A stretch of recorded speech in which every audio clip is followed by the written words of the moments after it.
Well, good evening, everyone. Tēnā koutou I tēnei ahia me te mihi mai. Good evening and welcome. Ki te atua, tēnā koe. Ki te hunga mate, ki te hunga ora.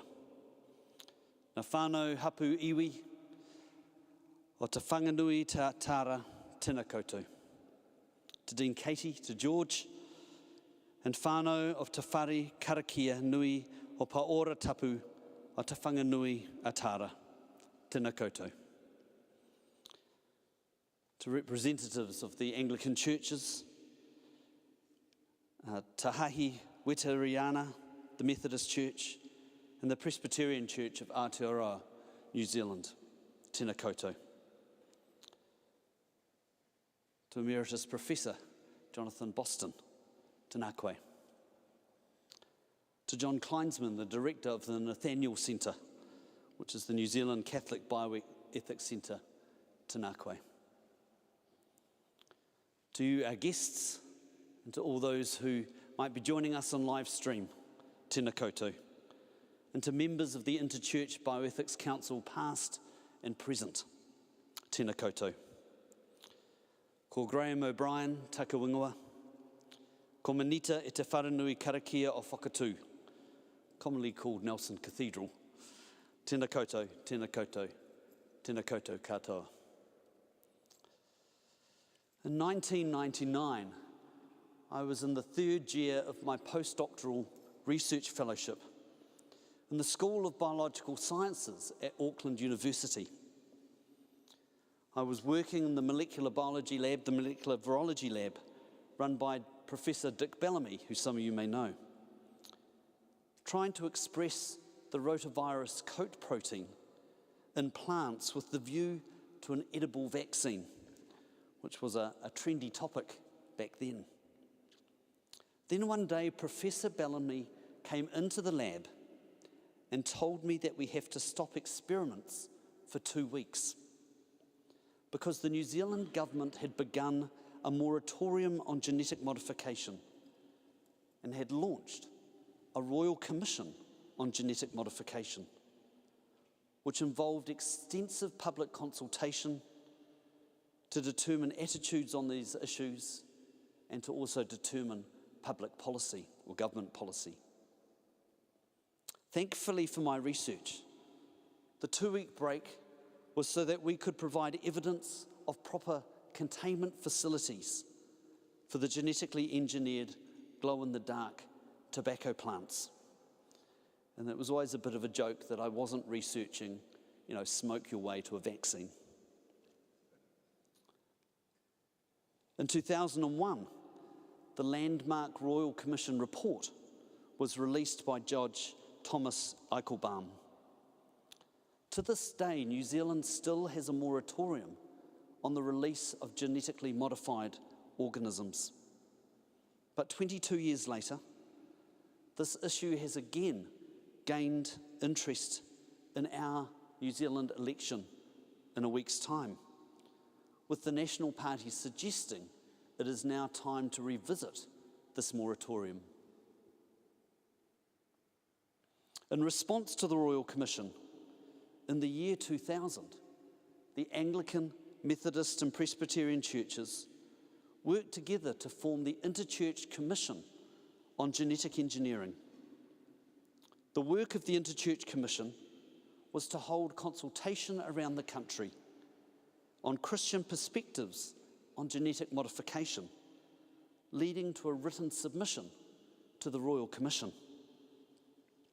I'd like to acknowledge the original members of that commission: Audrey Jarvis, who chaired it, Dr. Audrey Jarvis, Dr. Vivian Burrows, Reverend Dr. Joseph Bush, Dr. Chris Downs, Professor Grant Gillette, and it's wonderful to have Grant with us today. Someone just commented Grant's the kind of patron saint of bioethics in New Zealand. Reverend Greg Hewson and Ms. Marie Penny. And they were supported by church representatives Richard Davis, Stephanie McIntyre, and the Reverend Jim Greenway. Significantly, the Royal Commission identified the InterChurch Commission's submission as one of the best that they received. The result was that the Royal Commission's report recommended 3 new categories that must be considered in matters of bioethics in New Zealand government legislation, those being cultural, ethical, and spiritual. This recommendation developed because concerns within these 3 areas, as the Royal Commission report stated, underlay much of what we heard about genetic modification and biotechnology. In 2002, the InterChurch Commission was expanded in both membership and focus and rebranded as the InterChurch Bioethics Council. And from that original commission, Dr. Audrey Jarvis, Professor Grant Gillett, and Ms. Marie Penny continued that work in the InterChurch Bioethics Council. For the past 21 years, the ICBC, as we like to call it, has represented a Christian voice on a range of bioethical issues facing New Zealand. So what is this topic called bioethics? And what has it got to do with the Christian church and with Christianity in the public square?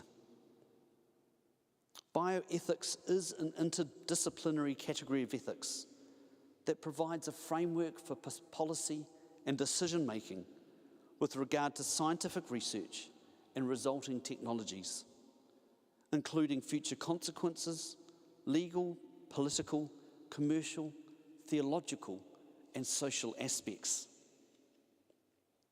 The mission of the InterChurch Bioethics Council is to increase the knowledge and understanding of church members and the wider community around the spiritual, ethical, cultural, technological, and evidential issues relating to bioethics, and to enable and encourage citizens to take action on these issues.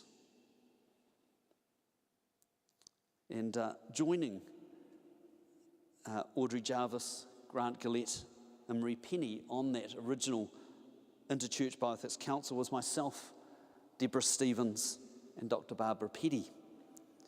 And saying that, I think, makes the 3 of us feel very, very old indeed. The InterChurch Bioethics Council continues today as a unique ecumenical, cross-cultural body, as well as the only independent bioethics think tank in New Zealand. The ICBC members have between them expertise and knowledge in science, ethics, theology, medicine, education, and Mātauranga Māori. For the past 21 years, the ICBC has provided information to churches and written submissions to government on a range of topics, including climate change, xenotransplantation, genetic modification, artificial reproductive technologies, COVID vaccination, cannabis law reform, abortion law reform, and end-of-life choice. And the ICBC also nurtured the Bioethics Roadshow, which brought discussions on a range of these issues and values to students across New Zealand, especially through the work of Dr. Deborah Stevens. I'd like to take this moment to thank all of the InterChurch Bioethics Council members, past and present, for their time and energy that enables a Christian voice to be heard in the public square of bioethics. Also want to acknowledge Dr. John Kleinsman from the Nathaniel Centre for his collegiality over many years as we've journeyed in this work together. So thank you, John. I'd also like to acknowledge the Anglican, Methodist and Presbyterian churches who have sustained and funded the vision for this work. Now, as we gather together to commemorate 21 years of the InterChurch Bioethics Council, it is my privilege to welcome Emeritus Professor Jonathan Boston, Order of New Zealand Merit, who is speaking to us tonight on the topic of keeping hope alive in challenging times, confronting the climate crisis. In a moment, Dr. Nicola Hoggard-Cregan is going to introduce Jonathan, and after Jonathan's talk, there will be time for questions and answers. But as you can hear, when you ask your questions, you will be given a microphone, and please talk slowly so we can hear. But let us pray. Living God, you call us to be good stewards of this earthly home. Strengthen us to care for your creation. Forgive us when through our own greed and indifference we abuse its beauty and damage its potential. Empower us through your Spirit to so nurture and love the world that all creation sings to your glory. Amen. I'll hand off to Nicola.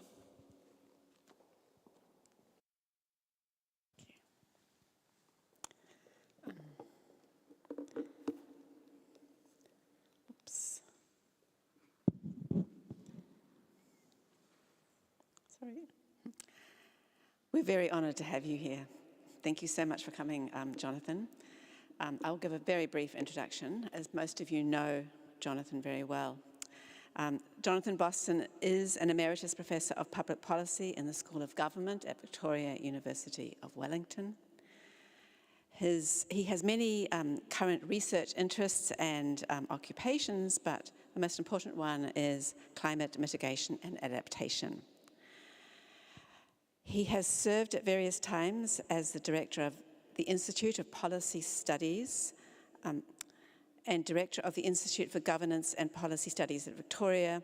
His recent books and major reports include Foresight, Insight and Oversight, Enhancing Long-Term Governance Through Better Parliamentary Scrutiny, and Transforming the Welfare State Toward a New Social Contract, Funding Managed Retreat, Designing a Public Compensation Scheme for Private Property Losses, Policy Issues and Options.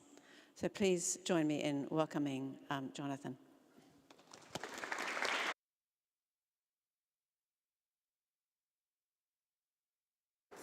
Well, thank you very much, Nicola, and thank you, Graham, for your welcome as well. It's wonderful to have you all here. I was going to say, it's lovely to see so many old friends, with the emphasis on both old and friends, and particularly delightful to see Grant here tonight. Grant and I were students together at Oxford over 40 years ago, so it's been a long journey. So my paper tonight is too long to read, particularly at a slow pace, so I'm presenting a summary, but the full paper and accompanying PowerPoint slides will be available from the InterChurch Bioethics Council if you wish to peruse them, or they'll be on the website, or you can ask me. Any summary, unfortunately, misses important nuances and caveats, but I will endeavour to report the available scientific evidence tonight accurately. Also, I am deliberately avoiding commenting on our general election, as my focus is global rather than local, and the local situation is simply too depressing to comment on. Which reminds me of a quote, if this will work, and it won't. Sorry, we'll just have to wait for it to come on. Is George here? George, it won't move. I'm sorry. Ah, there we go. Yes, humanity's predicament. You are entitled to your opinion, but you are not entitled to your own facts. All right. And I'm right. That provides an outline of the talk tonight. So the Goldilocks era, as it's been called, of the Holocene, the last 10 to 12,000 years, is now over. And the Anthropocene, or Anthropocene, depending on how you wish to say it, has begun.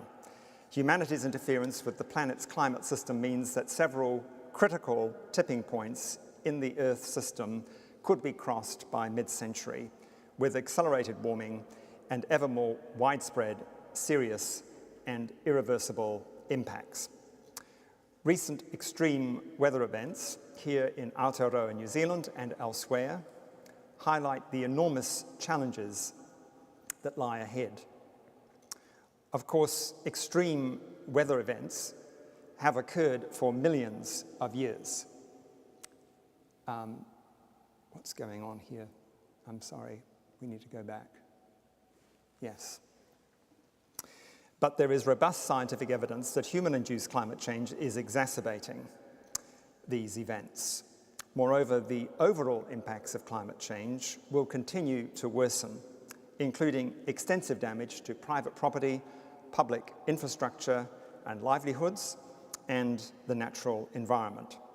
Designing and implementing effective adaptive responses will be costly, complex, and politically fraught, as highlighted by the recent report of the Expert Working Group on Managed Retreat, of which I was a member. As a result, maladaptation appears more likely than proactive and cost-effective adaptation. Humanity's predicament is stark.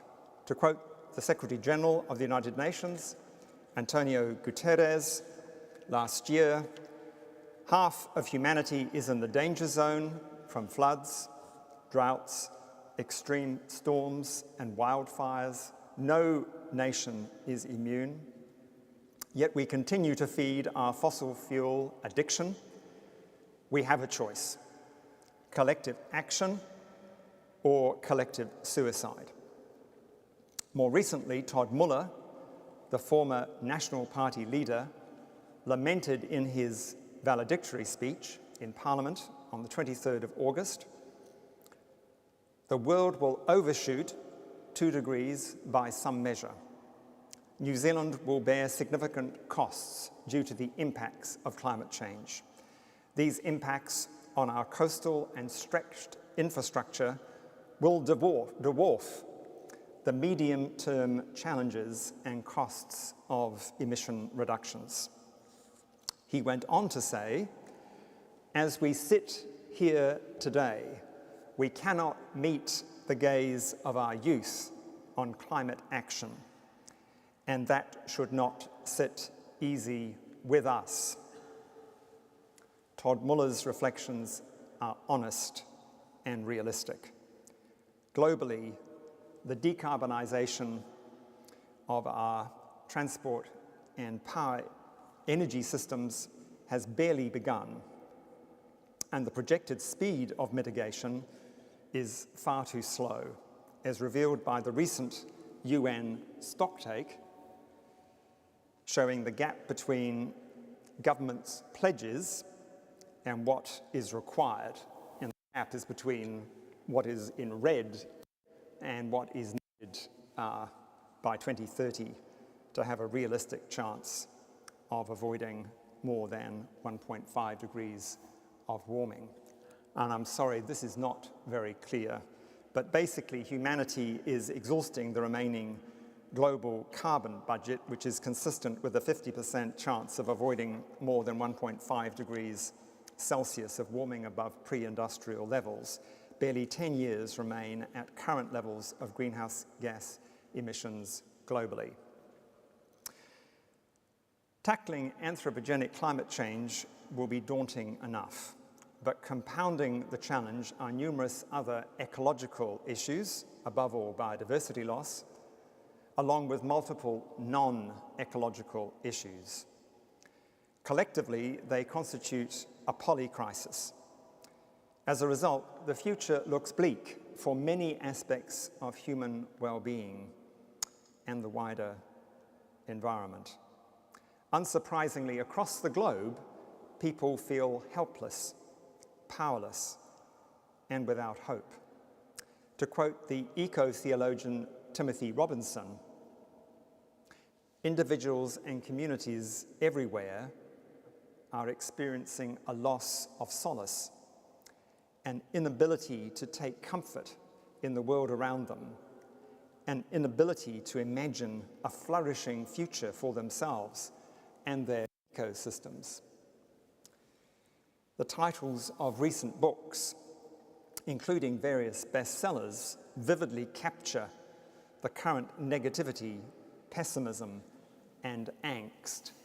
And I'm not going to read them all, but they're all pretty grim. Such titles pose numerous questions. Realistically, what is there to hope for? Can we avert a climate catastrophe with mass extinctions and large-scale human mortality and morbidity? Well, answering such questions is complicated. Humanity is entering uncharted territory. While key trends and risks can be identified, much remains uncertain, including that which is characterized by deep uncertainty or radical uncertainty. This includes the so-called known unknowns and the unknown unknowns. Significant unwelcome surprises are inevitable, but given the many uncertainties, future-focused discussions require proper humility and caution.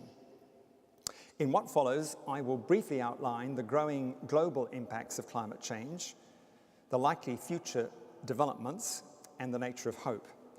I will then critically assess 5 distinctive claims regarding what can be realistically hoped for over the coming decades.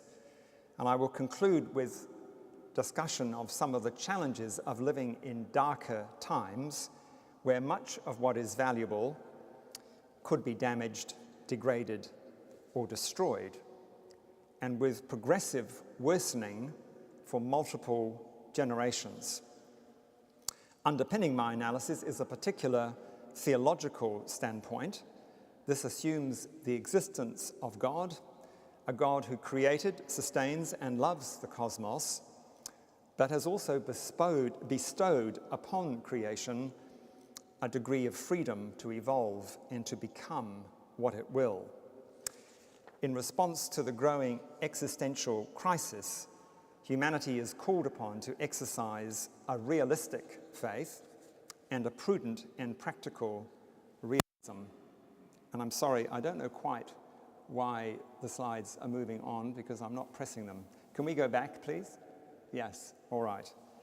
Okay, so the Earth's mean surface temperature has warmed by an estimated 1.2 degrees Celsius since pre-industrial times, with the land surface temperature rising more rapidly than the ocean surface temperature, as this figure shows. In fact, land surface temperatures are rising at about double the rate of ocean temperatures. In recent months, global temperatures, as I'm sure most of you here will be aware, have spiked upwards. The mean temperature during June and July-August was about 1.2 degrees above the 20th century average, or about 1.5 degrees above pre-industrial levels. And the last month, September 2023, saw global temperatures around 1.7 to 1.8 degrees above pre-industrial levels, and a whole 0.5 degrees Celsius above the previous maximum in a September month. Under the 2015 Paris Climate Change Agreement, nations committed to keeping the mean global surface temperature, quote, well under 2 degrees Celsius above pre-industrial levels, and to make efforts to avoid more than 1.5 degrees of warming. Well, very likely, this year, 2023, will be the warmest since comprehensive temperature measurements began, with 2024 being even warmer. So right now, we are living in extraordinary historic times. Meanwhile, atmospheric concentrations of carbon dioxide at around 420 parts per million are at their highest levels since the mid-Pliocene warm period certainly several million years ago, And at that time, mean global surface temperatures were between 2.5 and 4 degrees Celsius warmer than the immediate pre-industrial period. So we have a sense of what is coming. According to the Intergovernmental Panel on Climate Change, the IPCC, every incremental increase in global temperatures will, and I quote, intensify multiple and concurrent hazards. Intensify multiple and concurrent hazards. And these hazards include many things, such as longer and more intense heat waves. For those of you who have swimming pools, maybe something positive to take home, but also more intense fires. I'm just going to go through some of these. The fires in Canada have been just astonishing this year, burning 5% of the total area of Canada. This is Hawaii. This is the melting of a glacier. No, Antarctica. Less ice in Antarctica. George, are you moving these slides? Because I'm not. Oh, you're very kind. Shall I turn it off? Okay. Thank you, Katie. All right. Well, this just simply shows the loss of ice in Antarctica. And I'll see if we can get this to work properly. This compares Franz Josef Glacier, 1871, with 2016. More extensive flooding all over the world this year. You would have read about the terrible destruction of Derna in Libya, exacerbated by poor infrastructure maintenance and corrupt governments, which is unfortunately a feature of many parts of the world. China, Hong Kong, Brazil, and so it goes on. Here are some of the people trying to leave the so-called Burning Man festival in Nevada last month. And it's sort of ironic in a number of respects, isn't it? And we thought that Burning Man was bad. Burning Man, of course, is a wonderful kind of poetic language for this. So what about the future? According to the IPCC, Earth will likely cross the 1.5 degrees threshold on a sustained basis by the mid-2030s. But of course, it could be much earlier than that. And I'm sorry these slides are not very clear. Dr. James Hansen, a leading atmospheric physicist, and various colleagues predict accelerated warming over the coming decades for a number of reasons, but not least because of tighter government regulations in relation to human-made aerosols, and especially sulfate aerosols. Aerosols cool the planet by reflecting sunlight into space, largely by increasing the lifetime and brightness of clouds. While the magnitude of aerosol climate forcing is not fully understood, human-made aerosols have almost certainly reduced the extent of warming over the past century. So as we reduce their contribution to the stratosphere, so warming may well accelerate. If Hansen and his colleagues are correct, the rate of warming will increase from around 1.8 degrees Celsius per century to about 2.7 degrees Celsius a century, a 50% increase. If so, then several tipping points in the Earth system, and I'm sorry, you can't see the Earth there, will likely be crossed by 2050. Technically, a tipping point is a critical threshold beyond which a modest additional change causes a much bigger and or more abrupt response than would otherwise be expected, resulting in a system reorganizing itself and moving to a different state. In the literature on climate change, tipping points generally mean thresholds in one of an estimated 16 tipping elements, which are shown on the screen, in the Earth's system. Significantly, there is no single sharp cliff edge in the climate system. Rather, we're in a situation where every additional sort of warming increment increases the risks of tipping points being crossed and thus more widespread, serious and irreversible damage. Several decades ago, when I became involved in the issues of climate change, it was generally believed that key tipping points would not be crossed until warming exceeded about 3 degrees Celsius above pre-industrial levels. But recent research suggests otherwise. In fact, several important tipping points may be crossed somewhere between 1.5 and 2 degrees Celsius. One of these is the shutting down of the Atlantic overturning circulation, with massive implications for marine biodiversity, global food production, and sea levels. Similarly, the Arctic Ocean may become ice-free in late summer at about 1.7 degrees above pre-industrial levels. Ocean acidification is another big concern. As the oceans absorb carbon dioxide, the pH decreases and the seawater becomes more acidic.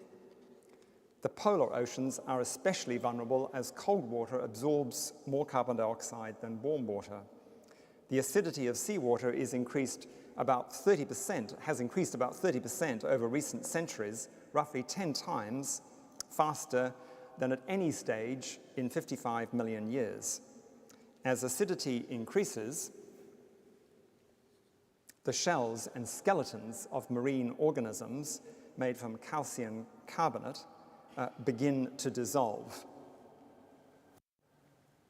Marine experts believe that atmospheric concentrations of carbon dioxide above 450 parts per million, and we're at 420 about now, which will happen around 2040, will dramatically affect marine species in polar regions. And scientists estimate that reversing the damage could take at least 30,000 years. Another serious risk is triggering the irreversible melting of the Greenland and West Antarctic ice sheets. And between them, these ice sheets could raise the global sea level by 10 meters. Rising sea levels are already damaging coastal cities and infrastructure, including here in New Zealand. And even with rapid global decarbonisation, sea level rise of 2 meters or more is probable within a few centuries. And again, I'm sorry, you can't really see this very well. The latest projections for sea level rise, even by 2050, are deeply concerning. And I'm not sure if you're going to be able to see what I've got here, if this machine will work. Yes, okay, so this is the Mekong Delta in 2050. An earlier projection showing the area that would be flooded or subject to significant salination is on the left, and the most recent projections on the right, indicating that most of the Mekong Delta, with 20 million people, will be flooded or at least subject to significant salination. And much the same is true for Bangkok, Shanghai, and Mumbai, collectively 100 million people or more. And this is the case all over the world. So the implications are enormous. Wellington, the area in blue there, indicates the area that will be flooded with about 1 meter of sea level rise combined with a storm surge. And that, of course, would render the central business district non-operable, at least for a period of time. So the global implications of this are very serious. There will be disruptions to international trade, with supply chains being disrupted, causing economic downturns. There will be large-scale and typically chaotic involuntary migration. And today, UNICEF announced that over the last 6 years, something in the vicinity of 40 million children have been displaced, temporarily or permanently by severe weather events in the last 6 years. So we've already begun. There will be more food insecurity and large-scale malnutrition. There is the prospect of worsening domestic conflicts and cross-border disputes over fresh water and critical raw materials. There will be greater reliance on emergency powers, and in the last 9 months, we've had 17 declarations of a state of emergency in New Zealand alone. 17 declarations, the largest ever, and they've all been due to severe weather events. And of course, there's the risk of the unraveling of democratic governance and a corresponding rise of authoritarian and dictatorial regimes. Massive involuntary migration is inevitable over the coming decades and is profoundly concerning. This is a bronze statue in St. Peter's Square by the Canadian sculptor Timothy Schmalz. If you've been to St. Peter's and you didn't see it, well, it wasn't here until 2019. It's called Angels Unawares, drawing on the line in Hebrews, the letter to the Hebrews, "Do not neglect to show hospitality to strangers, for thereby some have entertained angels unawares." And a few more slides. There it is, about 6 meters long, with refugees depicted from over the centuries and over the world.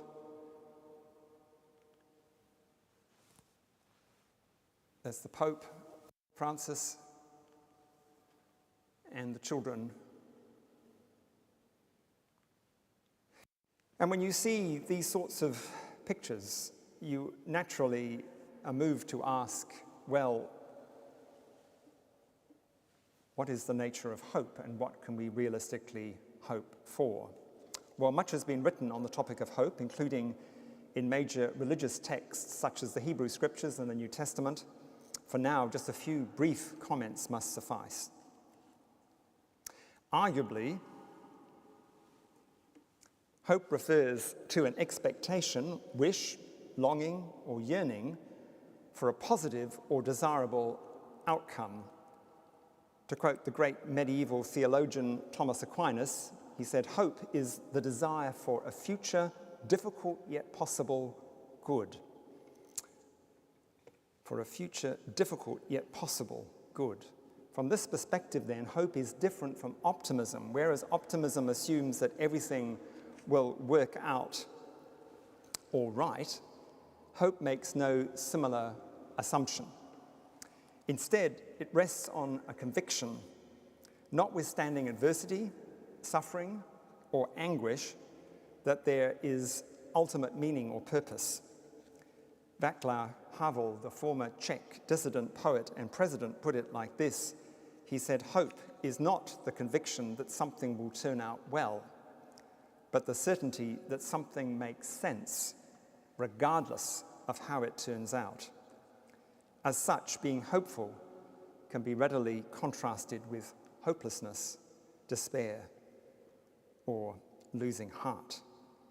Because it rests on a firm conviction about the future, hope is active rather than passive. It reaches out rather than impassively standing back. It identifies and pursues genuine possibilities rather than dwelling on impossibilities. It dares to grasp beginnings where others see only endings. As St. Paul implies in his letter to the Philippians, hope involves straining or stretching forward to what lies ahead.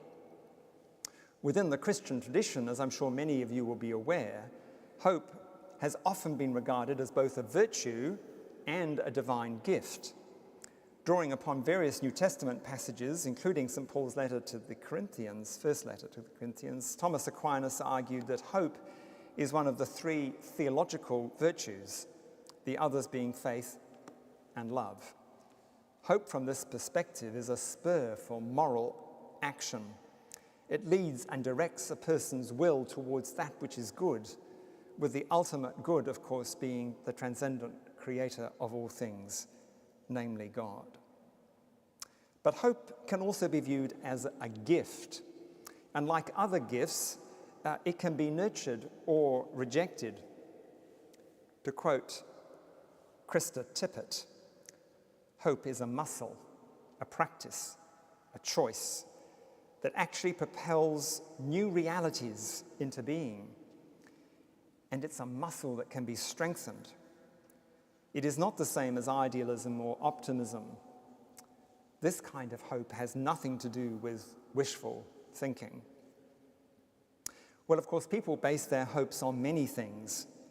For Christians, the primary source of hope, of course, is the triune God, revealed most fully in the life, death, and resurrection of Jesus Christ. And in my view, the incarnation and resurrection provide very powerful grounds for hope, both for the present and the future. And perhaps we can come back to that a little more later on. So let me now turn to the question, what might we realistically hope for over the coming decades and beyond, given what we currently understand from the contemporary science of climate change?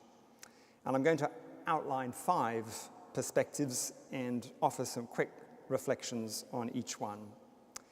So some people, notably climate doomers, think our contemporary civilization is in peril. Such pessimism takes different forms. Here's one.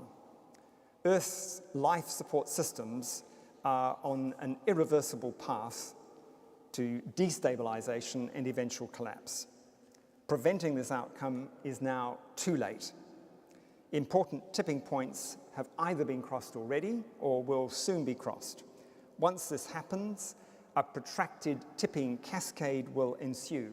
Mass extinctions will follow, and the result eventually will be a radically transformed planet, one that is largely inhospitable to human life, if not most other forms of life, because the land surface is too hot and the oceans are too acidic.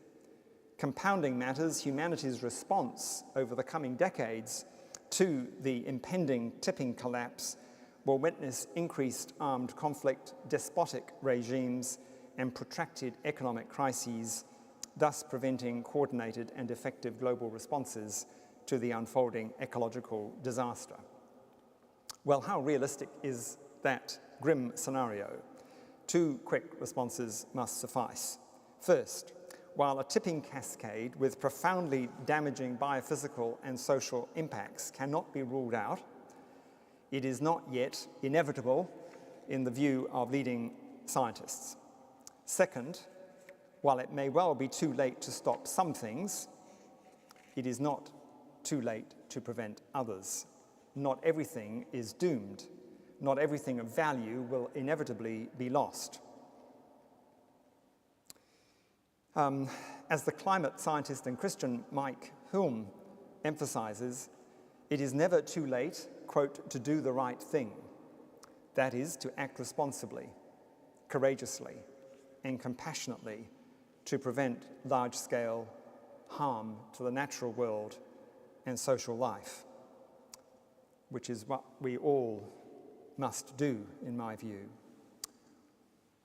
A radically different view is advanced by those who reject the main findings of climate science as articulated by the Intergovernmental Panel on Climate Change, along with those who think the risks are greatly exaggerated. Those adopting such views fall into various camps, ideologically, philosophically, theologically, and scientifically. But whatever their reasons for questioning contemporary climate science, the growing evidence over many decades suggests that they are profoundly wrong, even if they're not willing to admit it.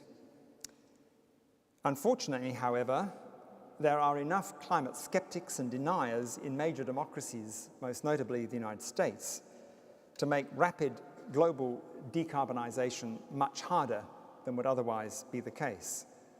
Moreover, misinformation can readily inflame emotions and disrupt democratic processes, as we've witnessed around the world in relation to the COVID-19 pandemic. In short, the actions and advocacy of climate skeptics are making the impacts of climate change worse than would otherwise be the case. Thirdly, some people believe that God will intervene miraculously and save humanity from its forthcoming peril. But is God really likely to act in such a way? The former Archbishop of Canterbury, Rowan Williams, once responded to such a question as follows. He said, "To suggest that God might intervene to protect us from the corporate folly of our practices is as unchristian and unbiblical as to suggest that he protects us from the results of individual folly or sin. This is not a creation in which there are no real risks. Our faith has always held that the inexhaustible love of God cannot compel justice or virtue. We are capable of doing immeasurable damage to ourselves as individuals, and it seems clear that we have the same terrible freedom as a human race.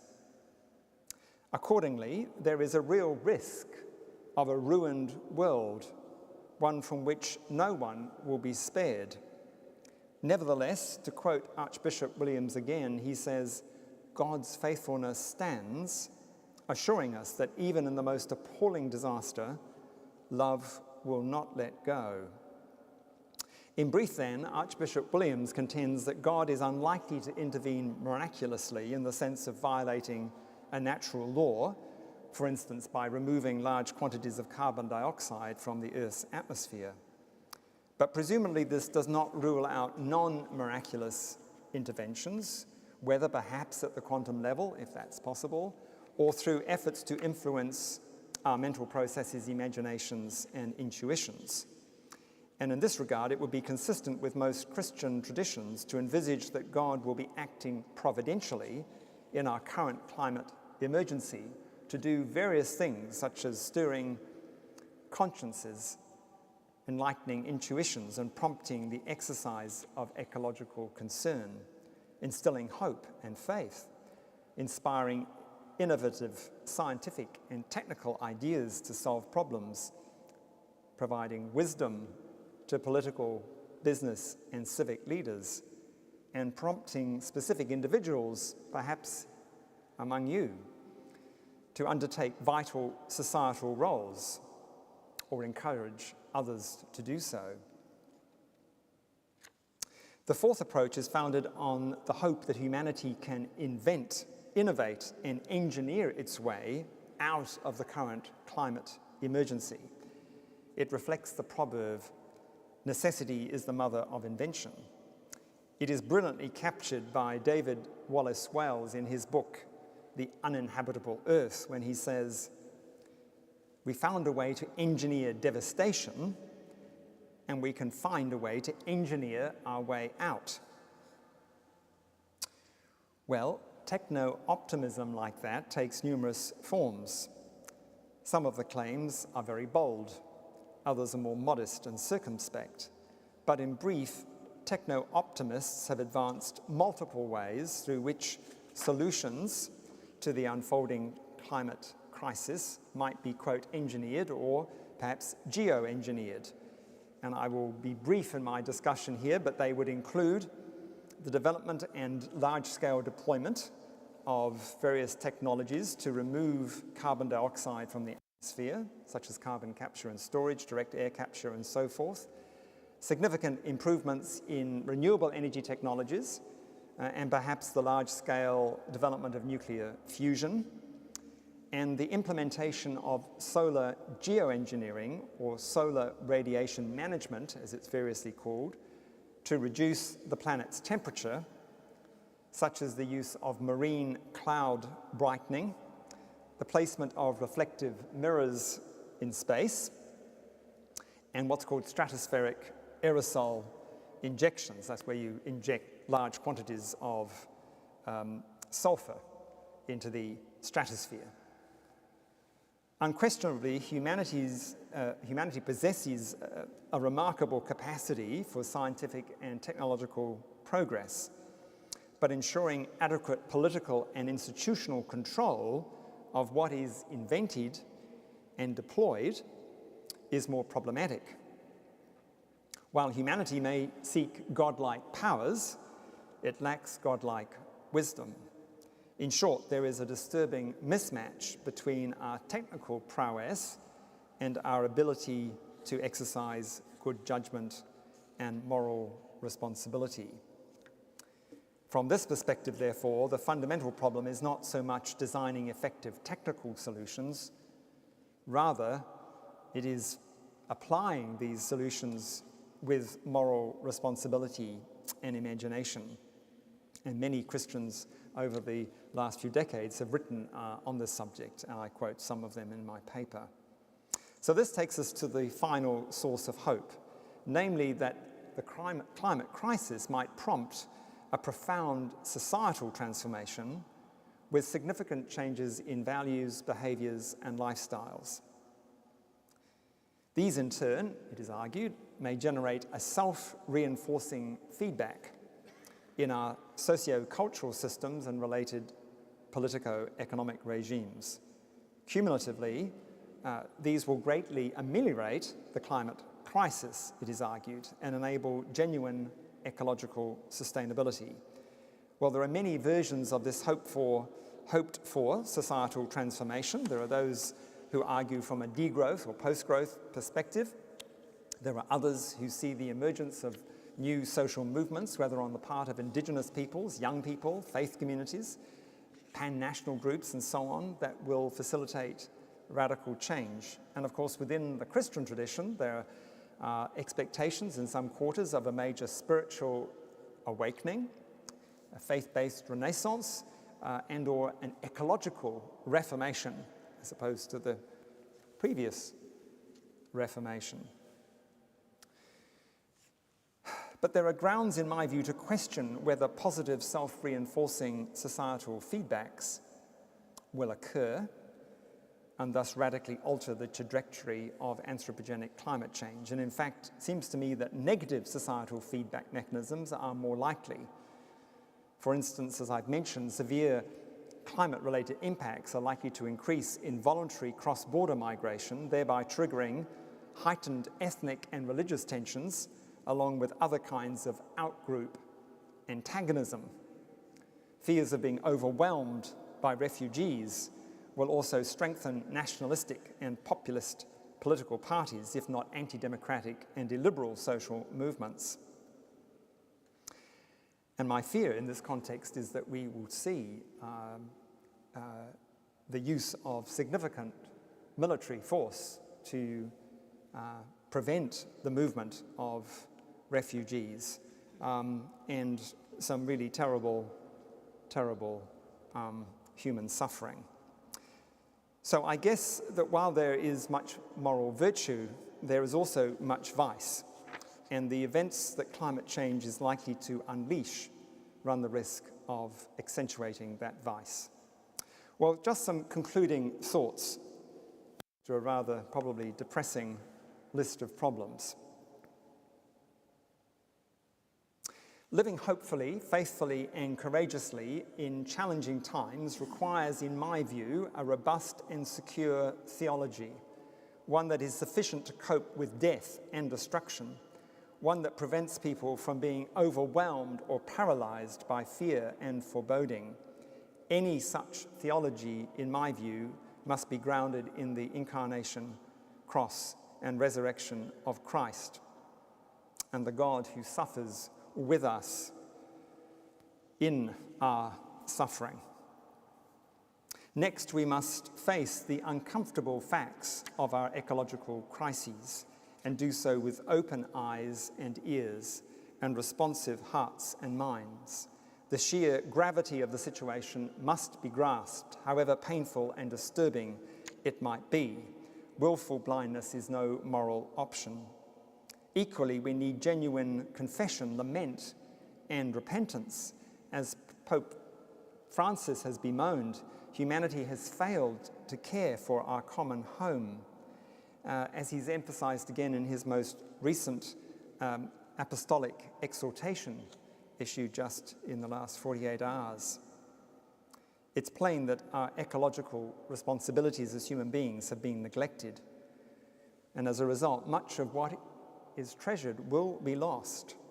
We are leaving future generations with a huge, unsustainable ecological debt. That is rightly a cause of deep regret, grief, and sorrow, and an undoubted complicity in creation's suffering necessitates, in my view, deep and abiding repentance.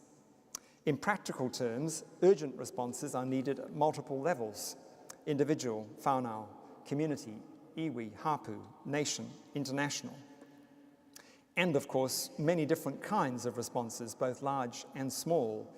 It includes support for rapid, cost-effective mitigation and adaptation, extensive research, sacrificial living, and letting go of unjustified entitlements and false gods.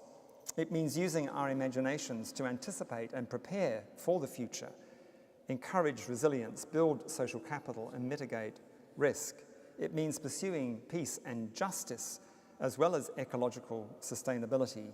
It means serious efforts to protect and preserve our democratic institutions in the face of an impending onslaught on them. It means committing to actions that may not work as well as expected, but must be tried all the same. And it means building today for tomorrow, even if tomorrow is unwelcoming and uncertain.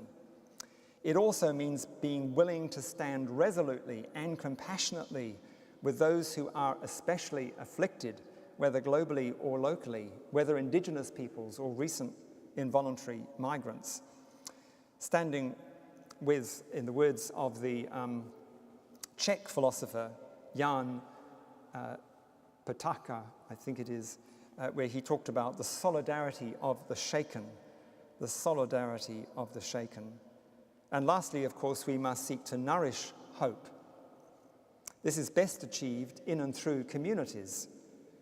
That is, through collective endeavours rather than simply striving alone.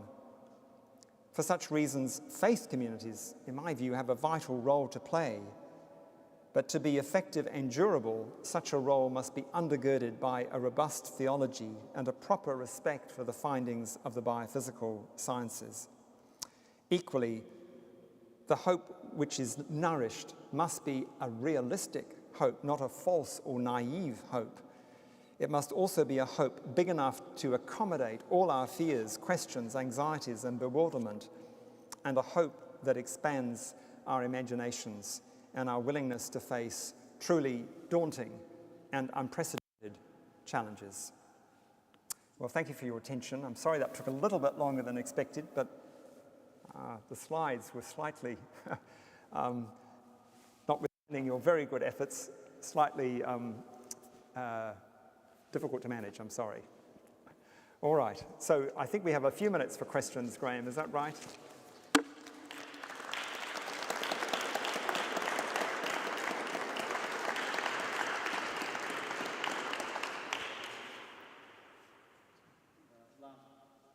Last week I had to mediate our Meet the Candidates evening, so I don't think you guys will be as tough as the questions from them. So yeah, the floor is open for questions. There is a microphone which Samuel will have. And just a reminder to speak slowly. So Samuel.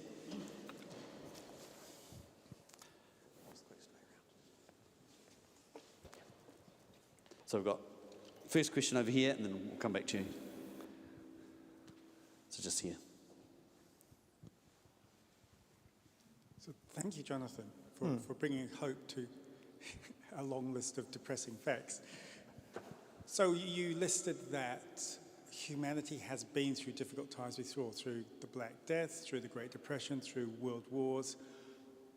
Which of those gives us the best model for how to cope with this? Well, I think they probably all provide us with some lessons and insights, Neil.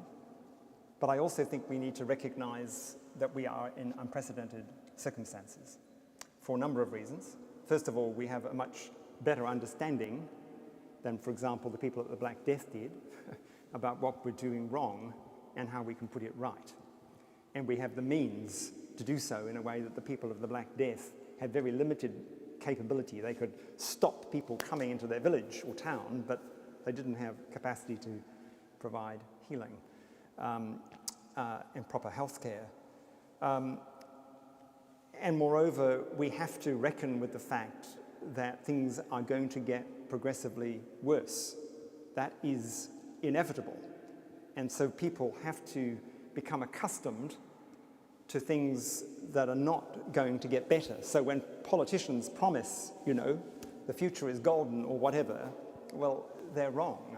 That's not to say that everything is going to get worse, as I mentioned, but so I do think we're in a difficult but different time than previous challenges. And I suppose the final thing is pretty obvious. Wars typically run their course over months or years, occasionally longer. We have centuries ahead of us coping with this particular affliction that we have brought upon ourselves. And that's truly challenging in all manner of ways. I'd be interested in what other people might have to say about this. It's a very good question. We had a question up here.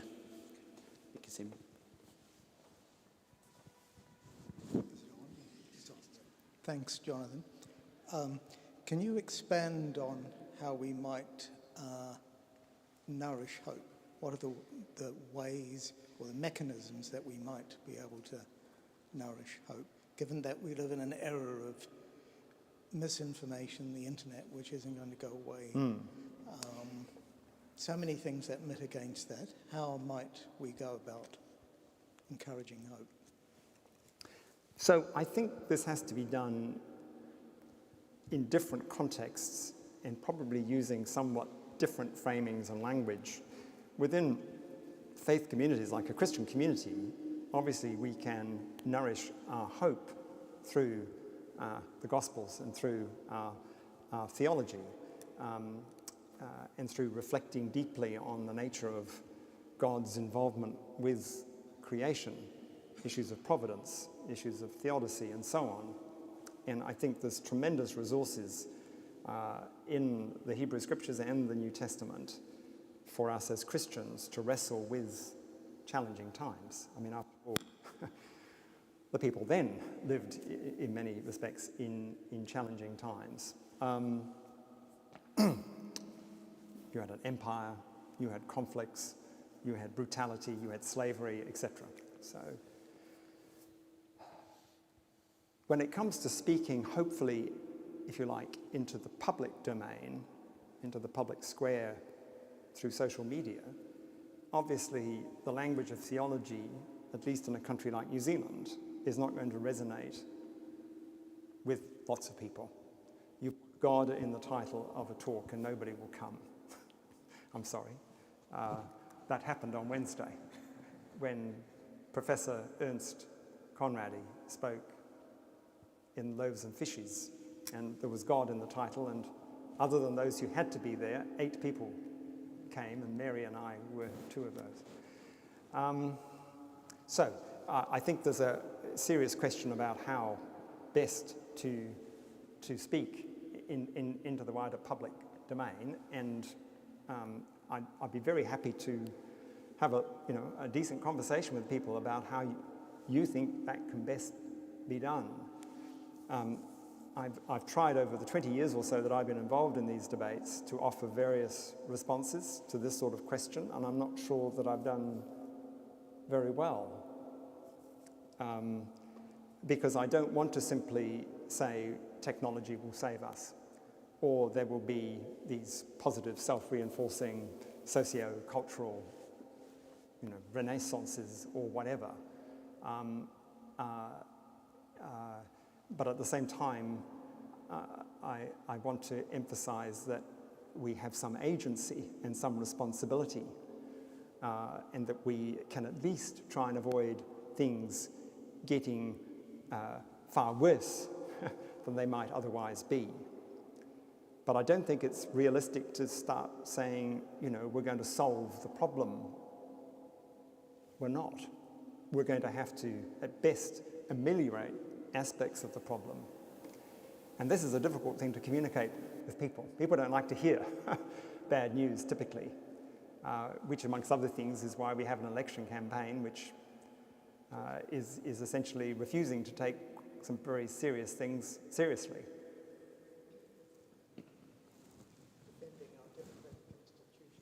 Well, that's an incredibly important task, yes, in the midst of misinformation and disinformation. Yes. So, trying to encourage the speaking of truth to power, I think, is part of the call of being hopeful. Thank you. Any other questions? Grant's got his hand up. Yes.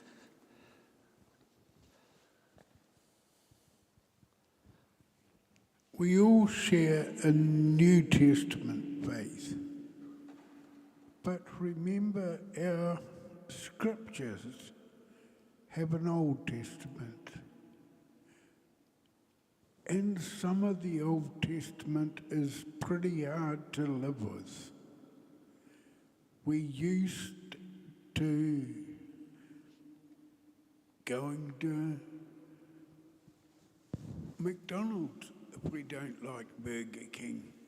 We're used to somebody answering to all our wants, which we have in our own minds exaggerated into needs.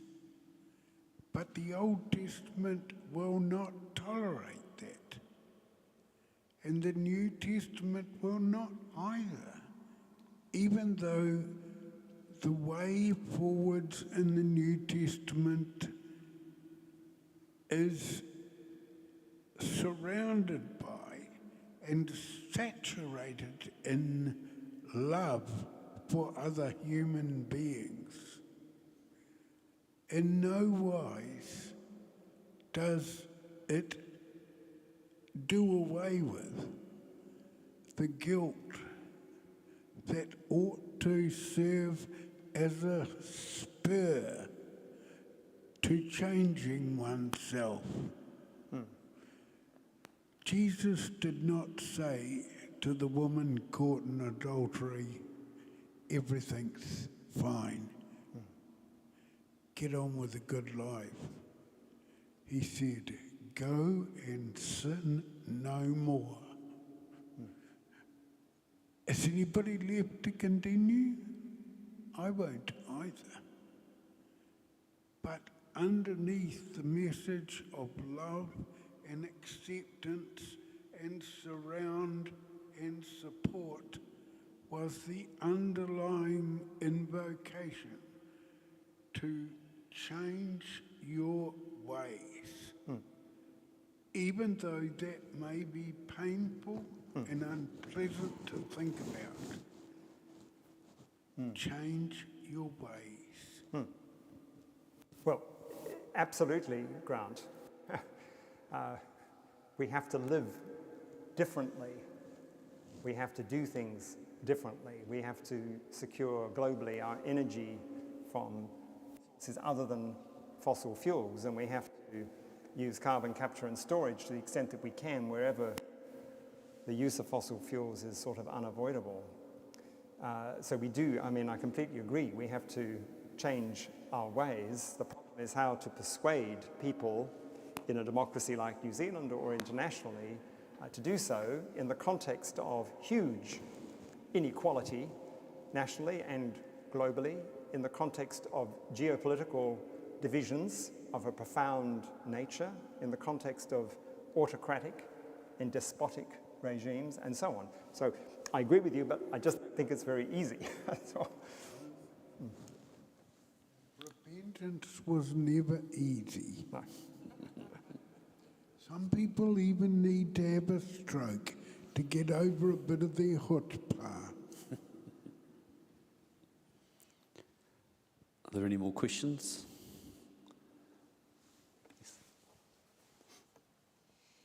One of the stark things that I noticed was in your predictions for what they had predicted was going to happen in 2050 and then what was going to happen with the latest things was the number of people that affects. And, you know, again, it's like, what can we do practically to actually plan for the fact that there will be huge numbers of people that will be displaced?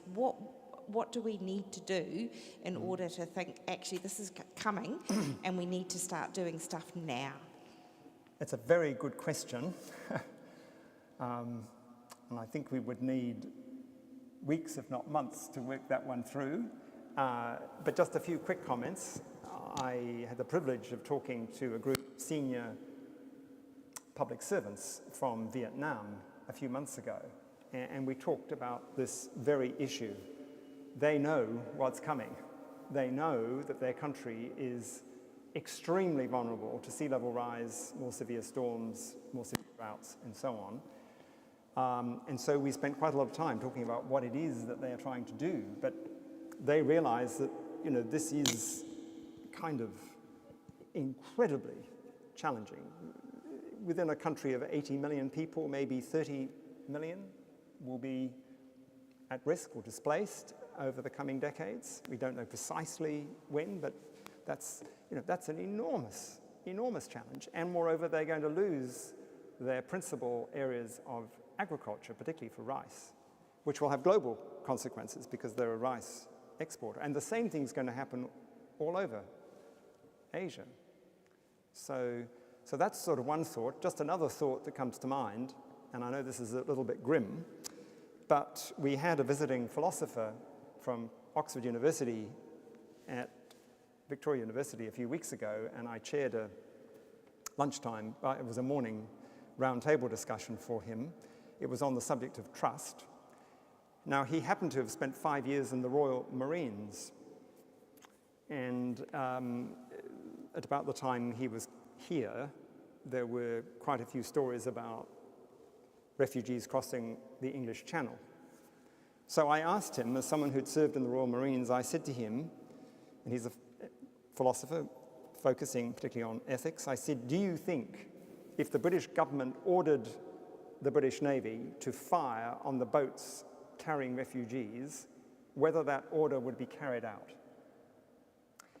And he said he thought at the moment the naval commanders would disobey such an order.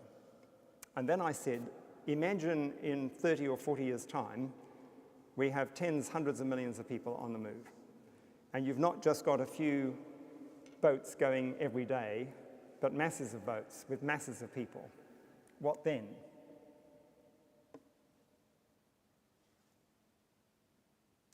It wouldn't surprise me if they get blown out of the water. I'm sorry, but this is unfortunately a terrible, stark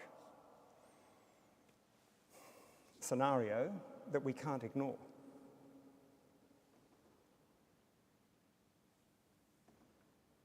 And look what happened in Europe when just a few million people came from Syria. The Hungarian government put up barbed wire.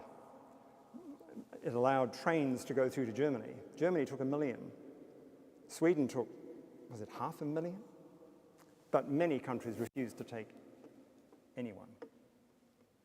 And the governments that took that uncharitable stance got re-elected.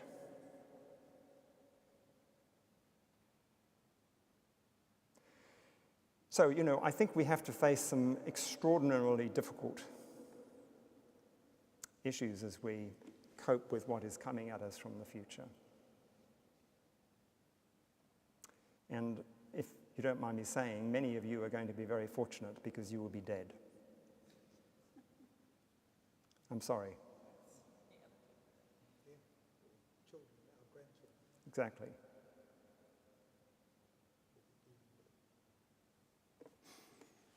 Is that enough grimness for one night? Probably time for one more question.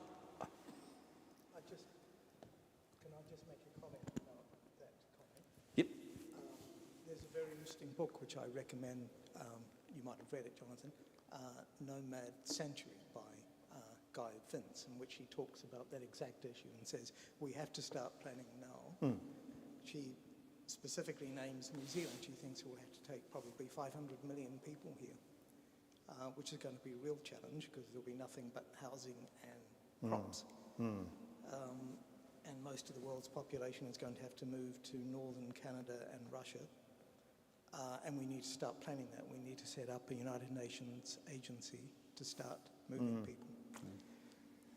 In reality, that's never going to happen. Can you imagine Putin deciding that he's going to open up Siberia to 2 billion Asians? I mean, yeah. But anyway, that's the challenge she lays down. It's worth. Well, I do think we need to think through some of the scenarios and think about how we might respond. Two other quick comments. So I've been part of what was called the Expert Working Group on Managed Retreat for the Ministry for the Environment, which spent a year looking at how we are going to move people out of harm's way in the face of sea level rise and more severe riverine and pluvial flooding, as we witnessed, say, in Auckland before Cyclone Gabrielle, and then, of course, with Cyclone Gabrielle as well, around the country. And part of the aim here is to develop a legislative framework that will facilitate preemptive, proactive, precautionary retreat in the face of what is coming. It's going to be immensely difficult to implement, even in a country like New Zealand. And the second thing just to say is we are already, of course, the recipient of wealthy people from other jurisdictions who are buying up land and properties here so that they can retreat to a country like New Zealand, which is seen internationally as one of the safest places on earth for what is coming at us from the future. So one of the issues we will have to grapple with, it may not be boats from Indonesia like Australia or Vietnam, but it will be lots of wealthy Europeans and Americans and Brazilians and others knocking on the door, Indians, Chinese, wanting to settle here because it's deemed to be safer. So that will, I'm sure, do Winston Peters a great deal of good politically. Sorry. I'm being very naughty. Last one.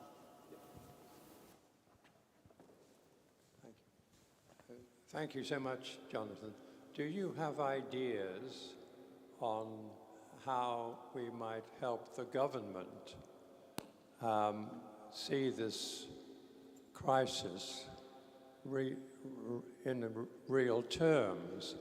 Your speech at the Degrowth Conference recently indicated you felt the government had missed the crisis which could have helped Gabriel. How can we act? Well, one practical suggestion is that the Environment Committee of Parliament, which admittedly is in abeyance right now, but will resume after the election with a different membership, it has begun an inquiry into what it's called community-led retreat and the funding of managed retreat. And my sincere advice, and indeed I think it would be wonderful if people could write a submission to that committee affirming some of the things that need to be affirmed, such as precautionary retreat and proper funding and a proper legislative framework and so on. That's for another discussion sometime. But that's one small thing that would be easy to do. It's very easy just to write a short submission to a committee like this. It's too late in terms of the current general election, I think, to have any serious impact, but it disappoints me that climate change has not received the attention it deserves, and that the discussions about climate change have been not nearly as in-depth and as informative as they could have been.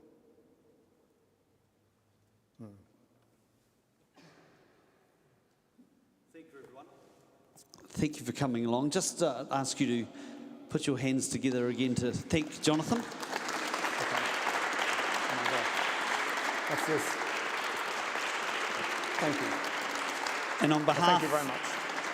On behalf of the InterChurch Bioethics Council, Jonathan, thank you for coming and giving us your talk, but also joining us as we celebrate the 21 years of the InterChurch Bioethics Council.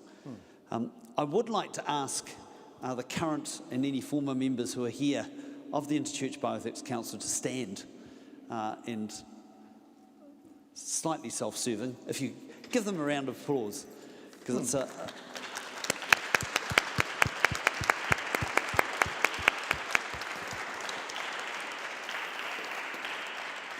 it is amazing to think that for 21 years, actually, I think the ICBC is probably the longest serving ecumenical body in our churches and is still going. So it's pretty amazing, which Well done. is good. Well done. Yeah.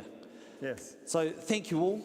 If I may, I will just say the grace and thank you for coming and helping us celebrate this milestone, and we look forward to the years ahead. So as we go, may the grace of our Lord Jesus Christ, the love of God, and the fellowship of the Holy Spirit be with us all now and evermore. Amen.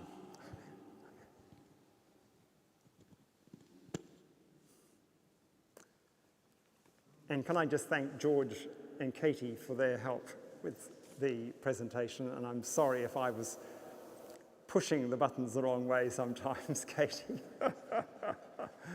Oh dear, but it was taking a while for it to move. So thanks so much. That's fine. That's all right. That's okay. Absolutely outstanding. Oh, thank you, Katie. Outstanding. I'm kind of the cog and I'm thinking.